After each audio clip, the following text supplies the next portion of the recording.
A very good evening. Welcome to State of Business on our television. I'm Ashingsani Veerasinghe. Let's have a look at the headlines first. Sri Lanka requests Korea to recommence receiving new employees. Sri Lanka plans to have an air bubble with India. News in detail.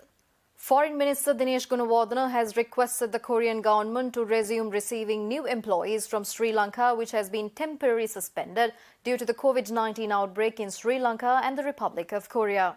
Foreign Minister Dinesh Gunawardena held discussions concerning the revival of foreign employment cooperation between Sri Lanka and the Republic of Korea with the Korean ambassador in Sri Lanka, Won Jin-jeon, at the Foreign Ministry. While appreciating the Republic of Korea's partnership in providing employment opportunities for Sri Lankan nationals in the Republic of Korea, the Foreign Minister further sought the assistance of the Korean government to recommence receiving new employees from Sri Lanka, which has been temporarily suspended due to the COVID-19 outbreak in Sri Lanka and the Republic of Korea. Foreign Minister Gunawardena has conveyed that despite the challenges posed by the pandemic, the Sri Lankan government is ready to fulfill the health and other related requirements in collaboration with the Korean authorities with a view to recommencing the employment flow from Sri Lanka to Korea at the earliest.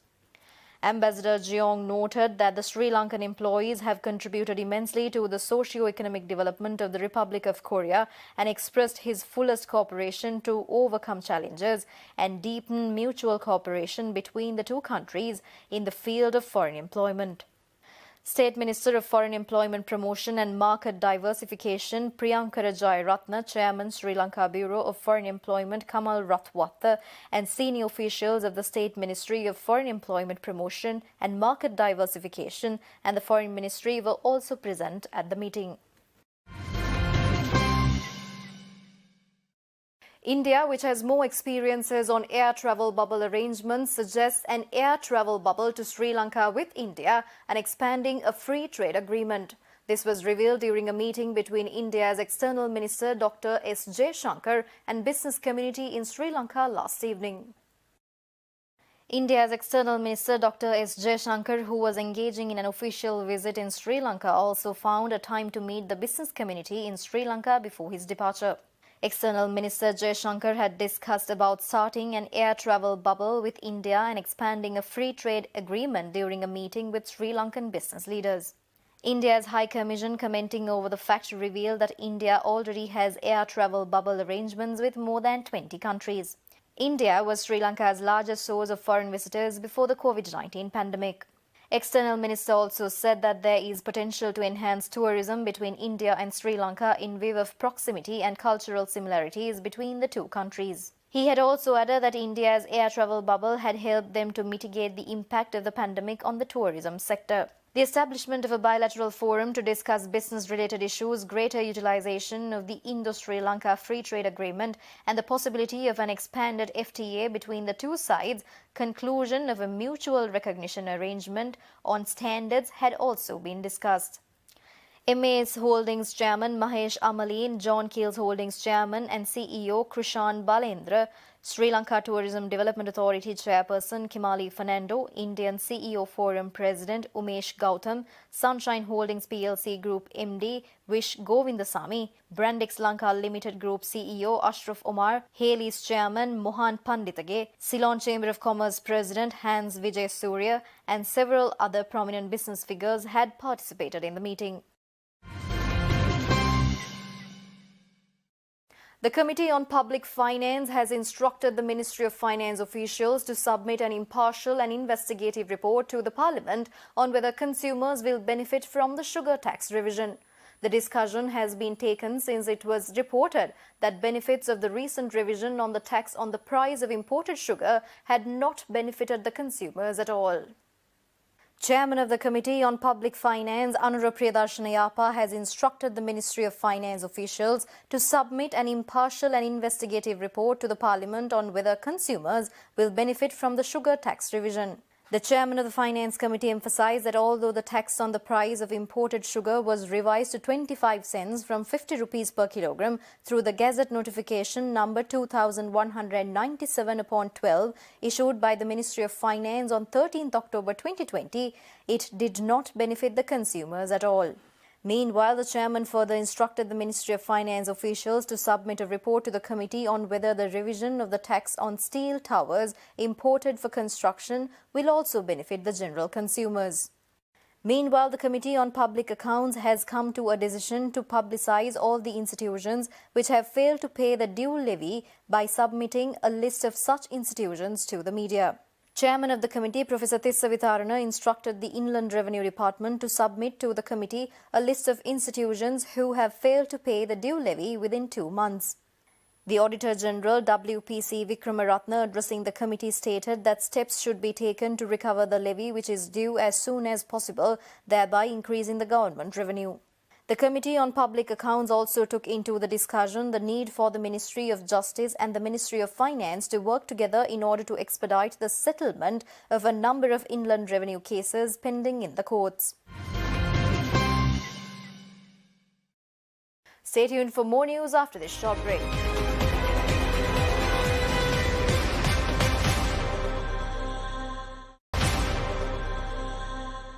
Welcome back after the break. Investment institution First Capital Holdings states that the Colombo stock market has seen a high level of continuous turnover levels this week, while seeing 9 billion turnover level yesterday, which is near 12 months high.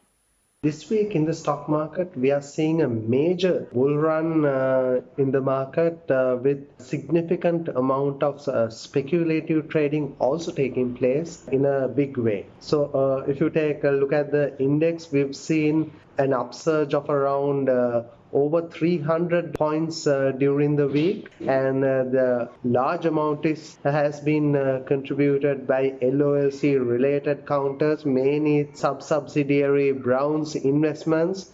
Looking at the market turnover levels, we've usually seen market turnovers averaging in the range of 2 to 3 billion rupees. However, this week the turnover levels exceeded that by a large amount. We saw turnover levels going on to 4 billion, 6 billion, and on Thursday recording a 9 billion, a near 12-month high. So with this, we've not seen in the recent past this type of high level of continuous turnover levels. So now that has been mainly due to the heavy retail participation in the overall market. Moreover, First Capital Holdings predicts that the high turnover levels in the stock market will continue in the coming week due to heavy retail participation. In the upcoming week, we feel that the speculative trading may tend to go ahead with the investor sentiment that is there at the moment. However, cautious trading is advised because we feel that when there is a lot of speculative trading in the market, there could be significant market corrections on the way. So we feel that the index, if the speculative trading continues, is likely to be on the rise. However, if there is more and more profit taking place, then there is likely to be a huge volatility in the overall index. Turnover levels are also likely to be significantly high in the upcoming week as well. So we feel that with the retail participation that is there at the moment, a high level of turnover can be expected. However, the local buying interest into blue chip counters that was there over the last 1 to 2 months is likely to slow down with the speculative trading that is taking place at the moment. Bank of Ceylon has set up a business revival unit as a new approach to deal with struggling enterprise customers rather than the traditional focus of recoveries, lending 26 billion rupees to over 10 companies. The Bank of Ceylon said yesterday that it has ended 2020 yet again as the undisputed industry leader as it managed to extend billions of support to the economy amidst the COVID-19 pandemic. BOC's loan book has increased by 25% as at 31st December 2020, amounting to 1.9 trillion rupees, whilst its asset base rose by 17% to 2.8 trillion. Apart from the 551 billion support as debt moratorium for over 350,000 customers, BOC has lent 128 billion for the development and agriculture sector, including facilities under the BOC Divi Udana scheme to over 600,000 customers. It topped the banking industry with 42 billion worth concessionary working capital under the central bank-backed Saubhagya Renaissance facility to over 30,000 COVID-hit enterprises and individuals. Lending for housing amounted to 11 billion among 6,538 customers at 6.25% interest rate for the first 5 years and floating or fixed rate thereafter, and 1 billion loans for solar energy installations to over 1,300 customers at 4% interest rate. BOC also recorded the highest in terms of inward remittances of $2.7 billion as at end December 2020, an increase of 1.2% year-on-year. Sri Lanka Army commenced another remarkable service yesterday, establishing the Agriculture and Livestock Corps unit of the military. Commander of the Army, General Shavindra Silva, said that the Army will consider not only the national security but also the development of the country. The inaugural ceremony of the Sri Lanka Army Agriculture and Livestock Corps unit took place at the Army headquarters in Sri Jayawardhanapura Kotte. Commander of the Army, General Shavindra Silva, presided the event, said that the newly raised Corps of Agriculture and Livestock expects to strategically support the state sector initiatives at national level to establish agriculture resource centres. He also added that they also expect the improvement to freshwater fish breeding, establishment of cold storing facilities and a tri-serving agrarian research and development centre, while extending maximum support to further improvement to the agrarian sectors in both state and private sector initiatives. He also reminded that at present troops have embarked on the cultivation of paddy under the Thurumituru Navaratak project. He said that 1,000 acres of coconuts, 500 acres of mangoes, 2,000 acres of cashew, 200 acres of chilies, production of yogurt, curd and eggs with 100,000 layer hens, salt, tomato sauce and compost fertilizer, and also cultivation of 100,000 turmeric saplings. The commander also announces that it has been maximizing the use of army lands for agricultural and dairy purposes, engaging in the production of paddy, vegetables, eggs and several varieties of essentials to the army through its Kandakadu, Manik Farm, Wellamkulam, Galkanda, Palatupana, Adiyapuliyakkulam, Balalla and Niravia farms. We'll be back with stock updates after this short break.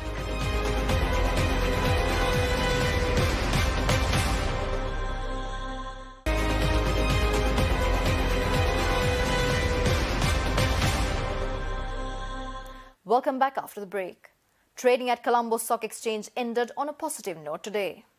The all-share price index gained 21.69 points to close at 7,119.53, and the S&P SL 20 gained 12.31 points to close at 2,704.87.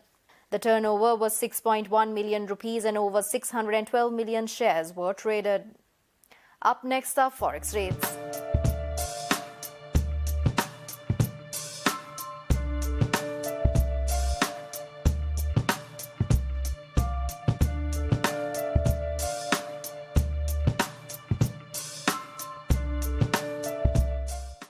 And that's all the news for today. See you on Monday with State of Business at the usual time. Until then, take care. Good night.